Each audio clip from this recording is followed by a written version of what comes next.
తెలంగాణలోని 17 లోక్సభ నియోజకవర్గాలకు మే 11 పోలింగ్ జరగనుంది.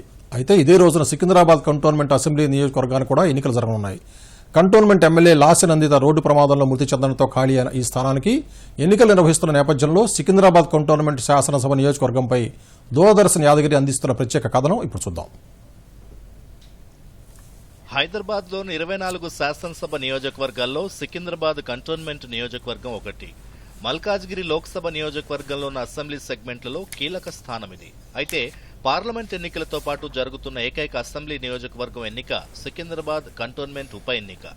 ఈ ఉప ఎన్నికల్లో గెలుపు కోసం ప్రధాన పార్టీలైన కాంగ్రెస్, బీఆర్ఎస్, బీజేపీ అభ్యర్థులు తీవ్రంగానే ప్రయత్నం చేస్తున్నారు.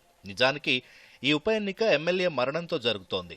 కంటోన్మెంట్ ఎమ్మెల్యేగా తిరుగులేని విజయాలు నమోదు చేసిన సాయన్న మరణంతో జరిగిన అసెంబ్లీ ఎన్నికల్లో ఆయన కూతురు బీఆర్ఎస్ అభ్యర్థిగా పోటీ చేసిన లాస్య నందిత గెలుపొందారు. అయితే ఇటీవల జరిగిన రోడ్డు ప్రమాదంలో ఎమ్మెల్యే లాస్య నందిత కూడా మరణించారు. దాంతో ఉప ఎన్నిక అనివార్యమైంది. అయితే ఈ ఉప ఎన్నికను ప్రత్యేకంగా నిర్వహించకుండా కేంద్ర ఎన్నికల కమిషన్ పార్లమెంట్ ఎన్నికలతో కలిపి నిర్వహిస్తోంది.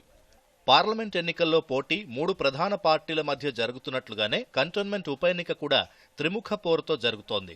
ఇంకా చెప్పాలంటే ఈ స్థానాన్ని దక్కించుకునేందుకు 3 పార్టీలు కూడా సర్వశక్తులు ఒడ్డుతున్నాయి.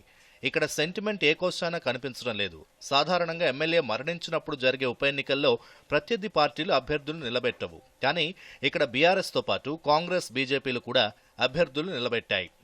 బీఆర్ఎస్ నుంచి దివంగత ఎమ్మెల్యే లాస్య నందిత సోదరి లాస్య నివేదిత పోటీ చేస్తున్నారు. కాంగ్రెస్ నుంచి శ్రీ గణేష్, బీజేపీ అభ్యర్థిగా వంశీ తిలక్ బరిలో ఉన్నారు. మరి ఈ ఎన్నికల్లో విజయం ఎవరిని వరిస్తుందో చూడాలి.